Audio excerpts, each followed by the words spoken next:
Today is Tuesday and we just wrapped up doing our next 3 points on our language work. And now we are doing our next 4 points on planning and our first, what does the checklist say? And our first 3 sentences on our paragraph. So we left off with talking about our topic is we want an indoor playground. That's what we want to change about our school. We want an indoor playground because of bad weather. If there's bad weather, we can still have exercise.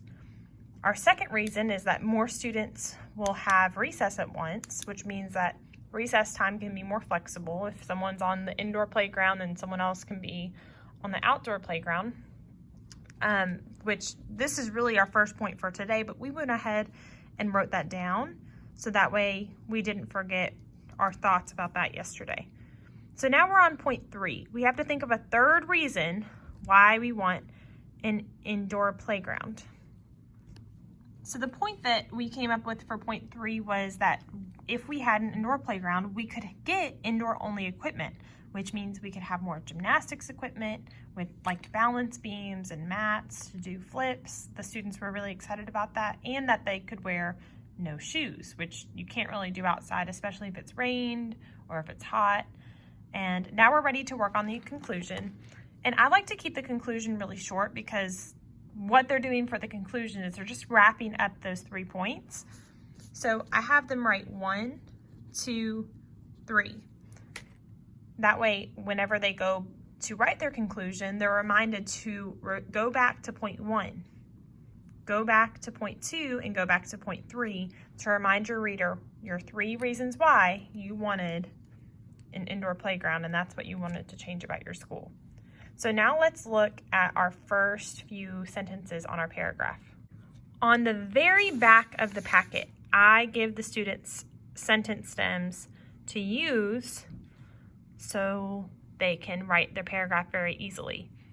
Now, what I hear a lot of is, well, they all sound the same. They're all very repetitive.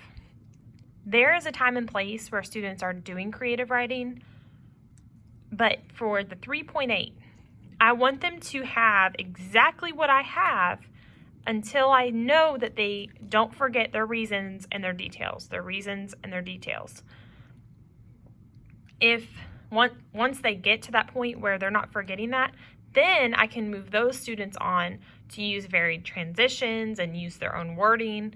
But right now we're really building the structure for their writing so that way it makes sense to the reader. So we're writing the first, I keep forgetting.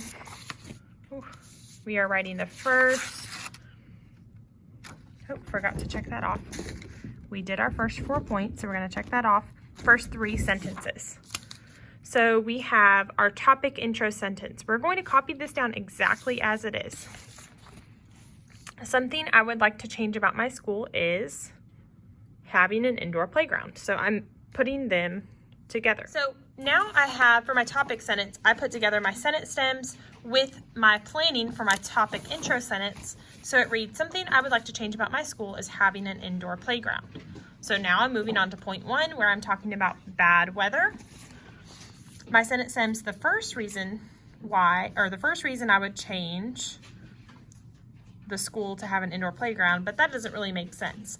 So the first reason I would add an indoor playground is, so if we had bad weather, we could still have exercise, but now I don't have a detail. So I need to go back to my planning and add another detail about why this would be important. Why having an indoor playground, if we had bad weather, why that's important and why that would be something I would like to change about the school. So for my first reason, I just took my my point, bad weather, still have exercise.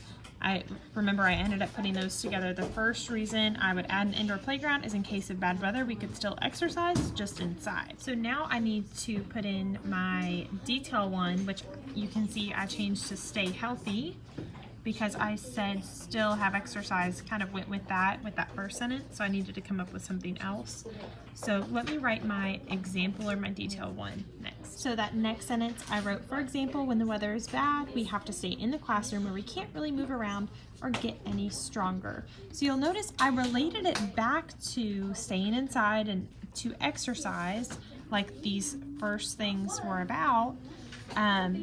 And I didn't really move on to anything else, but my example was able to support my first reason. So now when I go back to my checklist, the last thing I have for Tuesday is first 3 sentences on my paragraph. I did my topic, my first reason or point, and my detail.